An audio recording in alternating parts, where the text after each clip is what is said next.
to our next episode of Under the Bonnet.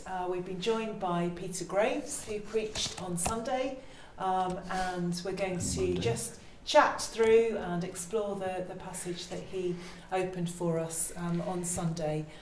So first, Andy's going to read it for us. It's verses 23 to 40 of Hebrews 11. Okay, let's pick it up then. Hebrews 11:23.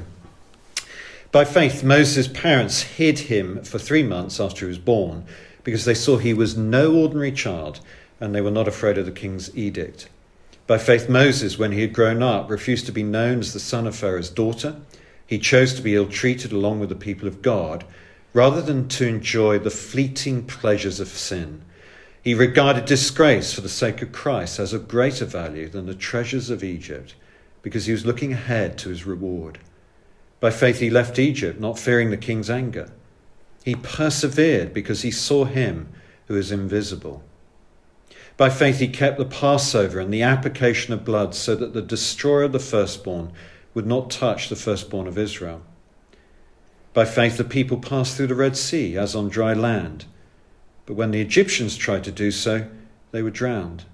By faith the walls of Jericho fell after the army had marched round them for 7 days. By faith the prostitute Rahab, because she welcomed the spies, was not killed with those who were disobedient. And what more shall I say?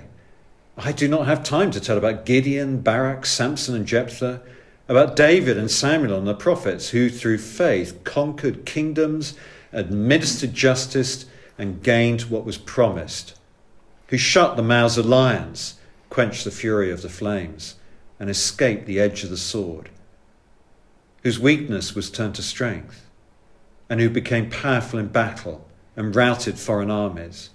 Women received back their dead, raised to life again. There were others who were tortured, refusing to be released so that they might gain an even better resurrection. Some faced jeers and flogging, and even chains and imprisonment. They were put to death by stoning. They were sawn in two. They were killed by the sword. They went about in sheepskins and goatskins, destitute, persecuted, and ill-treated. The world was not worthy of them. They wandered in deserts and mountains, living in caves and in holes in the ground. These were all commended for their faith, yet none of them received what had been promised, since God had planned something better for us, so that only together with us would they be made perfect. So, Peter, thank you for preaching on Sunday.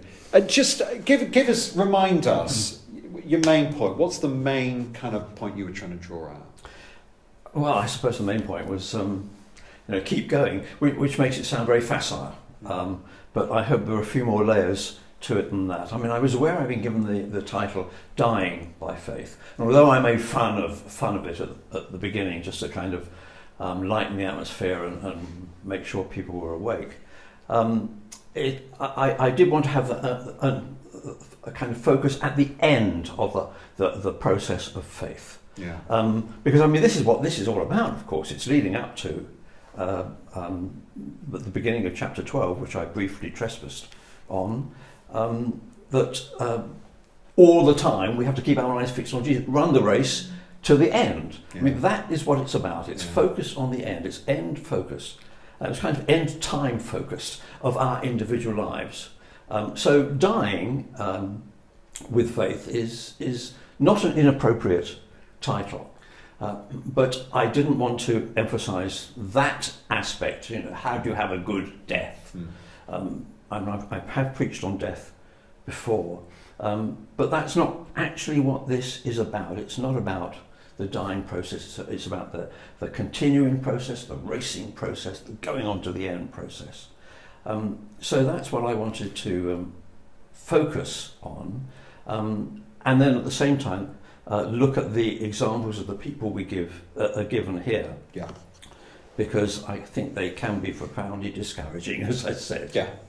Yeah.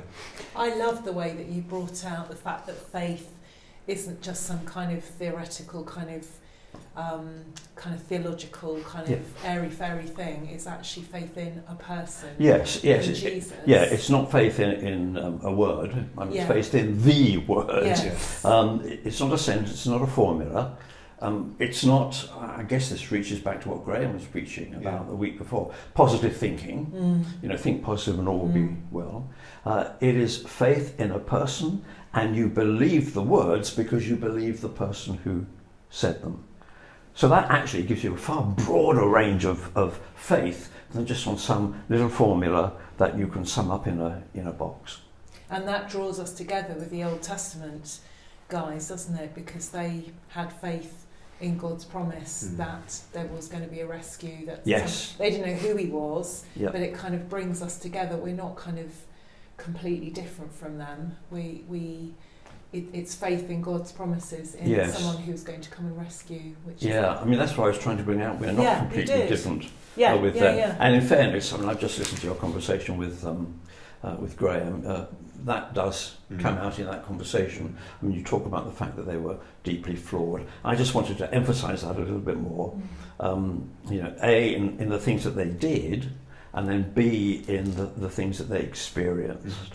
They're miles away from us in time and in experience. Our world is more than a foreign country, it's another planet to them.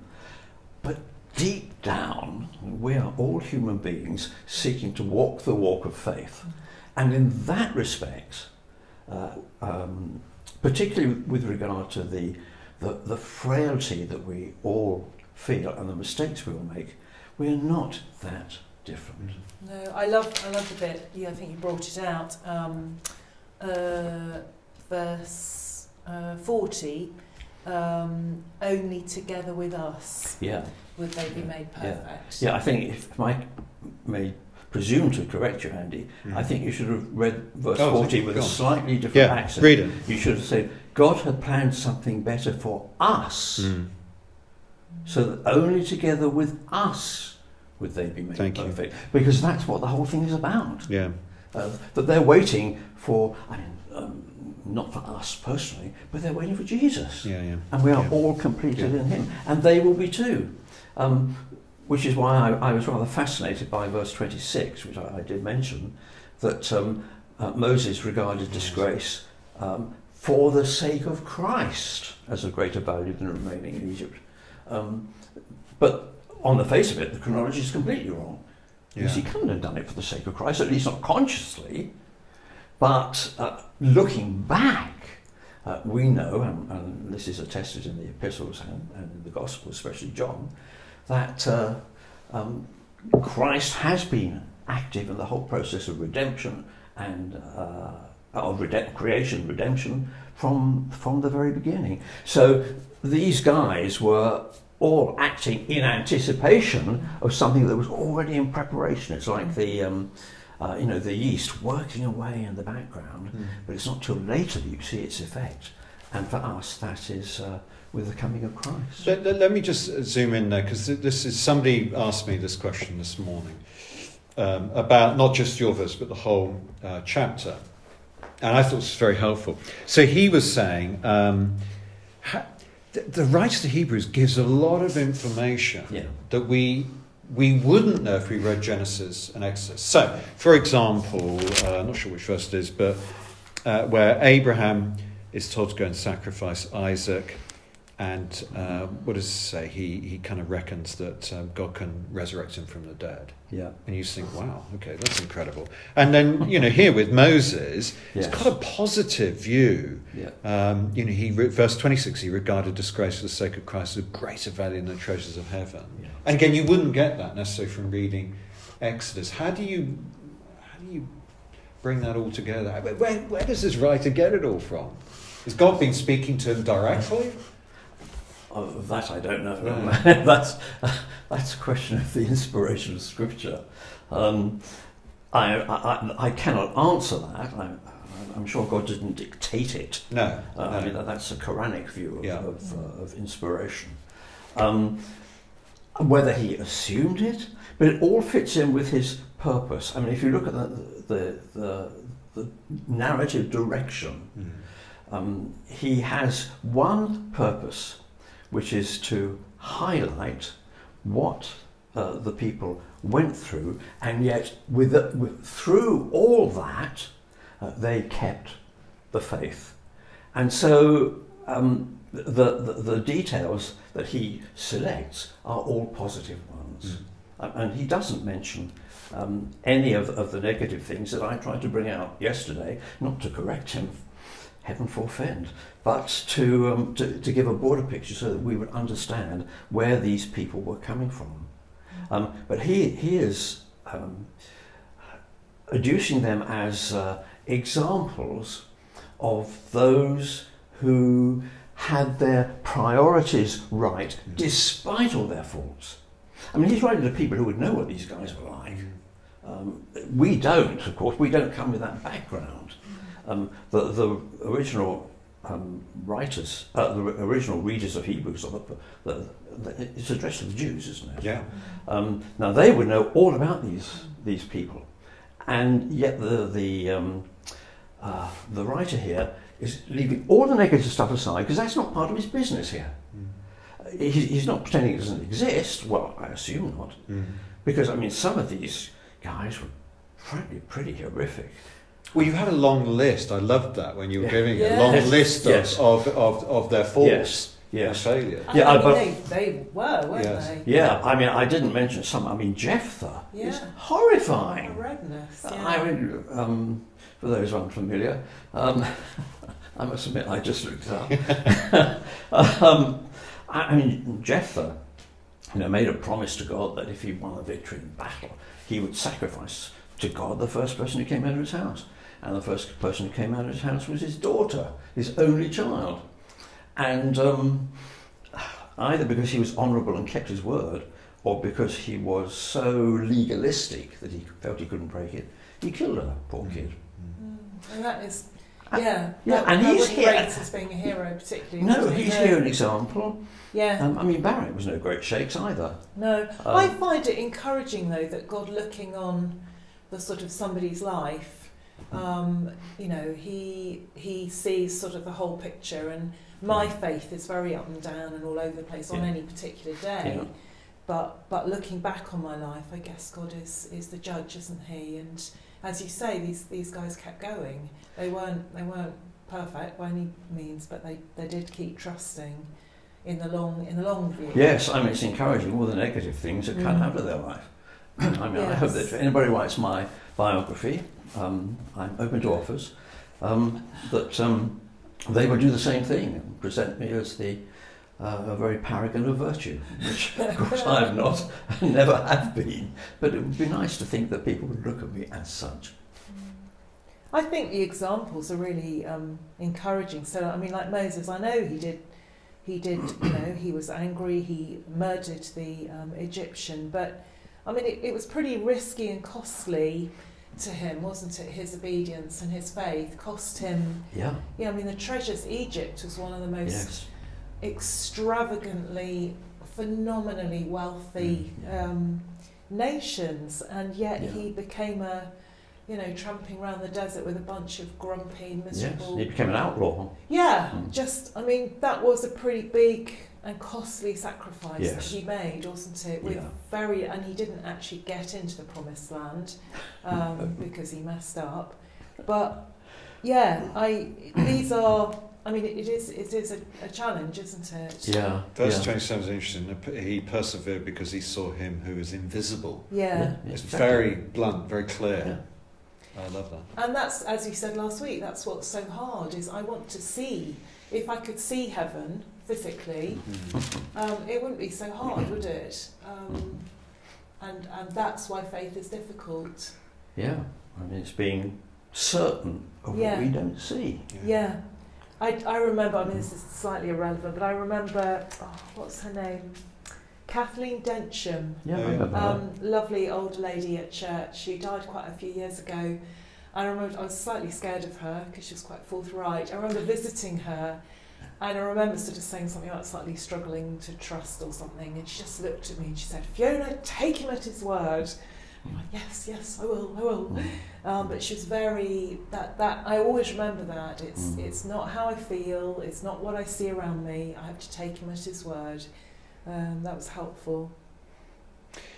Fiona, you've got some thoughts on verse 31. By faith the prostitute Rahab, because she welcomed the spies, was not killed with those who were disobedient. I just rather love this, because you've got these kind of male Old Testament kind of big names. Yeah. And there's this Gentile, Canaanite call girl is what I've heard her being called. Yeah. She's not somebody who you'd put up on your gallery of heroes of faith. And I guess this is pointing to the fact that faith is not just for people who are Jewish genetically. This is for people who choose to trust in God. And in his promise, and again, really risky to hide those spies. She lies about it, which is, don't quite get that, but she does it to protect them. But it's a risky, costly thing that she does, and I can't really remember it very well because I didn't look it up. But doesn't she say she's heard about? She hasn't heard the gospel how I've heard it. She's just heard about the sort of God of Israel, and she chooses to trust that. And I think it's fantastic the way that she ends up being married to Boaz. No, being the mother of Boaz, and a sort of great grandmother of David, and in the line to Christ. And you think that's amazing.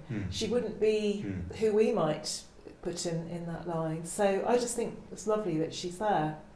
And she's totally beyond the pale, isn't she? And kind of everything, Yes. She's Gentile, she's woman, she's sinful, she's glorious. And God, but look who Jesus makes with. Yes, exactly. that's right. Precisely. Because again, it's a picture of what this God's like, isn't it? Yeah. So I just really like that. It's only a little verse there, but yes, I'm glad you bring out the aspect that women are involved in this too. When women receive back their dead, raised to life, and it's not just the warrior types. Many of these are warriors who go out and fight. The macho males, and of the idea that the ideal Christian is the kind of macho, muscular Christianity. Muscular Christianity, no doubt, has its place, but emotional Christianity, we need male and female Christianity. We need the whole lot together, because we are all one in Christ. There's neither male nor female. And I really. Are you going to go on to verse 35 now, Andy? Well, jump the gun. Yeah, I find verses 32 to 38 really interesting, because, and this is slightly harking back to what Graham was saying last week, because if you read it up to verse 35, it looks halfway great. Through 35. Halfway through 35. It looks great.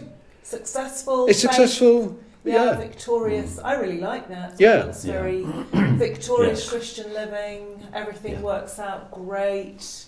And if it ended there, you'd think, what about my life? I was going to say, What you about mean it doesn't? Night and free church and all the things we struggle So with. their faith always works out for good. They take huge risks, so it's not But it's it's not so, but it's always Yeah. successful. And then you get halfway through 35, there are others. Yeah. And it's just awful. It's just is. terrible, isn't it? It is. This is X-rated stuff. Yeah. This needs a health warning, a trigger warning. Yeah. They call it. Yeah. It's dreadful, isn't it? Yes. Tortured, refusing to be released, jeers, flogging, chains, imprisonment. It's just like, no, thank you very much. Yeah. If that's the life of faith, Yes. the world is not worthy of them. Yeah. Gets worth stoning, sawn too. I just think, I guess if you were if you were part of the persecuted church living abroad, others would be so much more precious to you, wouldn't it? Living the terrible lives that we hear our brothers and sisters live, where they don't appear to be victorious. Well, they're not victorious in this life at all. I guess I really like this. I think it's encouraging. there's another purpose, I think, for doing Yeah. doing this. This is a kind of literary purpose, if you will, that the writer here is building up to, in a sense, a climax of horror of what these people had been through, yet they remained faithful. But despite all that, we've had the warriors, we've now got this litany of ghastly experiences. But despite all that, they did not know what we know. So I mean, it's a grand climax, and then you get the stunning revelation. It's not a revelation, but it's a repetition that, despite what they'd gone through, they did not have the privilege that we have. And that means that the therefore of verse 12 comes in all the more powerfully. Therefore, run the race. There are other aspects to it, but I do think I find it often quite interesting. This is probably my training and the job I spent 40 years doing. But looking at the way a passage is compiled from a literary point of view, what the intention is of the writer and why he uses the particular devices he does. And I think that then also helps to open up what the fundamental meaning is here. And here it's, boy, we have it good compared with these. Yeah. So come on, let's run if the they were race. able to do it, then come on, guys. That God had planned something better. Yes. And that better is Jesus. Yes. It's interesting, isn't it? They were all commended for their faith, yet none of them will receive what had been promised. So even the ones whose lives looked successful and victorious, they hadn't actually received the better, because even though they had the prayers answered and they were rescued and all the rest of it, none of them had the better, because that comes after we die. Yes. And I guess sort of we know which side we'd rather be on, don't we? But it kind of puts them all in the same boat, just like you said. Yeah. I wonder where we could get up close and personal with Peter Graves as we just draw things to a close. I've got a few questions. I've got to go now. I'm afraid. Take this phone call. So I suppose one of my questions: how long have you been a Christian? If that's not, it is rude, but No, it's not at all rude. This is not going to give a complete testimony. I was brought up in a Christian family. And I guess I went forward to the Billy Graham rally and made a profession of faith. And I would have called myself a Christian, I probably was. But my faith didn't come alive until actually a Crusader camp again, when I was so impressed by the lives of the boys in my tent. I was 17 at the time. So you're working out from that, getting on for 40 years now. So in those 40 years, Peter, you talked about perseverance, you talked about keeping our eyes fixed on Jesus, and I guess there are times it's pretty easy to do that. Yeah. And there are times it was really hard. Indeed. How just practically, maybe there's somebody watching this who's going, I'm really struggling at the moment. Yeah. How have you done that? I know that won't necessarily be the right answer for everybody, but I just wonder how you do that. I guess ultimately, apart from all the right answers, like pray, but of course when you're feeling like that, it's very difficult. I have had the support of some tremendous Christian friends, and I think ultimately, under God, it's that at times of a real difficulty, that has pulled me through. So the support of other Christians, if I wanted to bring it down to one single thing, it would be that. And then, obviously then mixing other Christians, church, the church can seem so dry when you feel like this. Now, if you don't have Christian friends, such as I've been blessed with for most of my life, then you need, I think, to maybe two things. I mean, if you are a Christian, if you are a believer, this is where the emergency backstop comes in, but we'll come on to that in a minute. I do think you need to find other Christians, and or maybe just one or two. I mean, if you're really desperate, you can be Andy, of course. She could have been desperate. Yeah, but Andy can put you in touch with somebody who is able to help you. And just go and pour your heart out to them and be honest. And if Andy has chosen the person wisely, they will put their arm around you and hug you and probably not say anything. But then maybe that's all you need at the moment. And then one can gradually begin the process of rebuilding. Thank you. I was struck by and it's worth, if just going back, I think, to listen to this, just the two friends at the end that you mentioned, and particularly just that last friend who sent you that email. I thought it was very powerful, and I think what struck me was there is a friend who's real. Yeah. Yes. That you've got real friends. Yes. You know, they're not just saying all the right things. No. You're obviously able to be real and honest with them, and they with you. Yes. Yeah. Because I mean, the passage tells us it's all we, isn't it? I think in the West we are individualistic in our faith, and we were never meant to be like that. It's not me on my little race all on my own. It's our Father who art in heaven, not my Father. Exactly. And I think, there are times when. We need to hear it from somebody else, because us believe. I think Bonhoeffer said, "I need to hear Christ in the mouth of my brother, because Christ in the mouth of my brother is stronger than Christ in my heart." I need to hear somebody else telling me, affirming it, because it's just coming out of my own head. It just is wobbly. Thank you. Emergency backstop verse. Fiona, you had some thoughts about. I was just going to ask Peter exactly, hypothetically, when the verse is needed. What would that actually look like for you?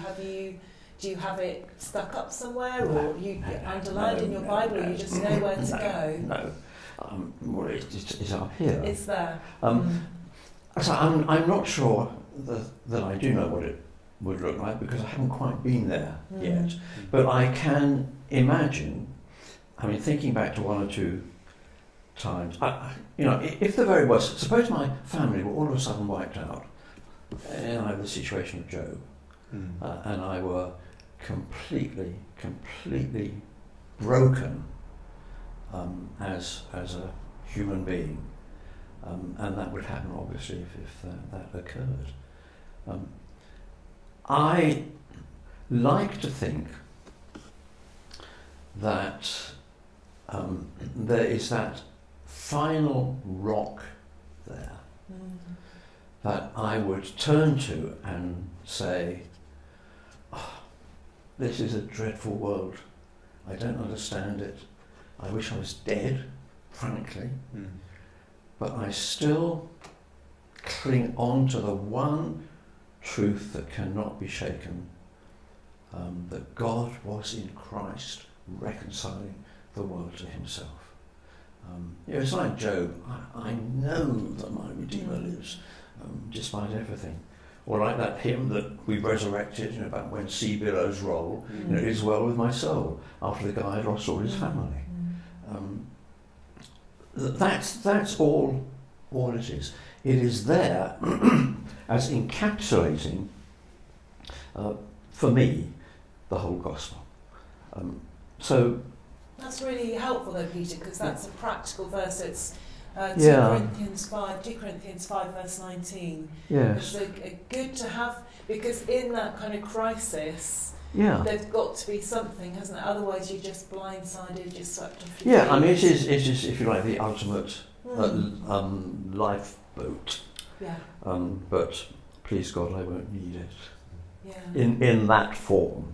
That's all. No, I mean I've not talked about it before, but I just wondered if people would find it helpful, and if they do, we'll find a nice verse. I suggested one to you yesterday, but if you don't, that's fine too. It's just a technique. What would you look to, Andy? Yeah, I thought about it when you mentioned it. For me, the Psalms, I guess. I suppose the one I would turn to would be Psalm 73, partly because I just love the way the author is arguing with himself throughout the psalm, and it's kind of just the end of that psalm. And verse 23 says, "Yet when my heart was grieved, my spirit embittered, I was senseless and ignorant as a brute beast before you. I'm always with you. You hold me by my right hand. You guide me with your counsel, and afterwards you will take me into glory. Yeah. Whom have I in heaven but you? Yeah. And earth has nothing I desire besides you. Yeah. My flesh and my heart may fail." It's Job-like, isn't it? Yeah, God is the strength of my heart, my portion forever. It's very precious. Yeah. I mean, it's like I love the way the psalmist, in a sense, has his emergency backstop. Yeah. Think of Psalm 43, where he's having a dreadful time, and at the end, "Yet I will praise you." There's something there that he can hold on to that will not give way. Yes. I mean, ultimately, of course, this is Jesus, and 2 Corinthians 5:19 talks about Jesus, and Jesus is the rock who will not give way. So that's my emergency backstop. Fiona, where would you go? Thank you. I think, again, like we said, I think for me, as well as really good friends, I think just the fact that we can tell God exactly how we feel. We feel like he's not there, we feel like he's not listening, feel like our faith is gone, and yet we can still tell him about that. He wants us to tell him. So for me, Psalm 62 verses 5 to 8 are very helpful. It says, Psalm 62 verse 5 to 8, "Find rest, O my soul, in God alone. My hope comes from him. He alone is my rock and my salvation. He is my fortress, I shall not be shaken. My salvation and my honour depend on God. He is my mighty rock, my refuge. Trust in him at all times, you people. Pour out your hearts to him, for God is our refuge." So part of trusting means pouring out our hearts to him. Part of trusting means telling him that we're struggling to trust him. So he doesn't want us to just pretend. He wants us to pour out our hearts to him. And that's the way of faith, isn't it, I guess, and coming back to that truth. So, yeah, it's a hard thing to define, isn't it? It's a relationship faith, isn't it? It's not holding on to a kind of creed or a motto. It's a relationship with a person, with Jesus. Peter, thank you so much. This has been great. Really appreciate you joining us. Thank you for preaching. Wonderful. Thank you for being with us for Under Bonnet again, and we'll be back, we hope, next week when Patrick Bryan will be joining us. Thank you.